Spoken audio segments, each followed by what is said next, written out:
Hey friends, it is Monday, November 4th, the day before election, and it is currently 7:45 a.m. on the Eastern Seaboard. And this is our situational analysis. I'm going to do the basically my situational awareness of where the market is so that we can figure out what direction that we're going to set up our trades in, how wide we want them to be, and where are the trading opportunities. Now, there are no economic reports this morning. However, implied volatility, expected move tend to be elevated a little bit because of the upcoming election. I expect tomorrow also to be even a higher level of implied volatility. So why don't we just get right to it and take a look at the market. We look at the SPX and a moving average to see what our directional bias should be. And this is a Hull moving average set at a look back of 21. Anything from 14 to 21 is fine. I like 21, and I look at whether the market is below or above the moving average itself. And you can clearly see that the market is well below the average. So the trend, in my estimation, is down. So therefore, any trade that we're going to take is going to be on the bearish side. So an out of the money put call fly will be in order. So next step is to look at volatility. So let's do that. Here's the VIX, a daily view of the VIX. We can see volatility is somewhat elevated this morning at 22.58. If we come over here to our volatility guide for our out of the money butterflies, you'll see that that's a little bit above our 20 to 30.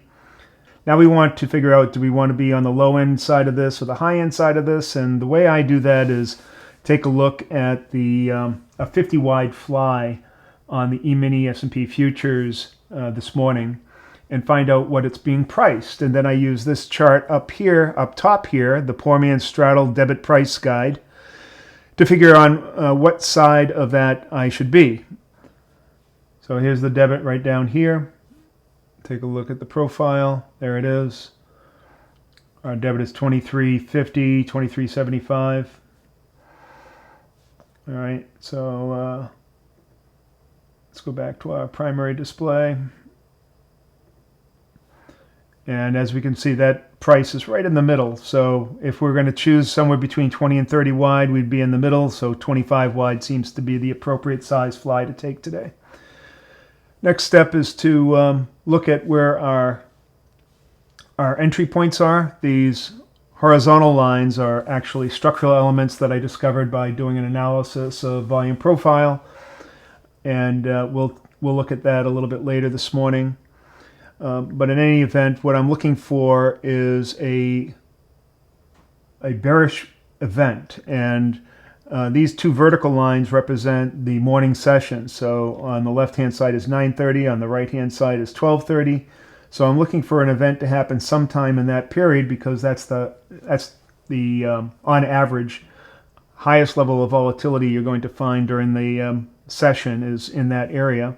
So we're looking for some level of volatility to come up and interact with one of those structural levels, maybe something like this as an example. And as soon as it shows that an area like that is resistance, or even here, or wherever, or here, then we'll take an out-of-the-money fly, which will likely be placed somewhere down here, like so. And we will size it as a 25 wide fly at the moment that this event occurs.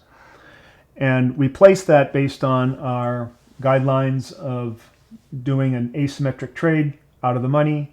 Our general guideline is to try to make the debit of that fly about 10% of the width. So for a 25 wide fly, we're looking for flies somewhere between $2 and $3 or $2.50, right? So $2.50 is 10% of 25. So there you go. That's what we're going to be waiting for. That's the setup. We know the width, we know the direction, we have our setup, we're all set to go. All right, so let's go back to the talking head. That's my situational analysis for the morning. We'll see you when the market opens.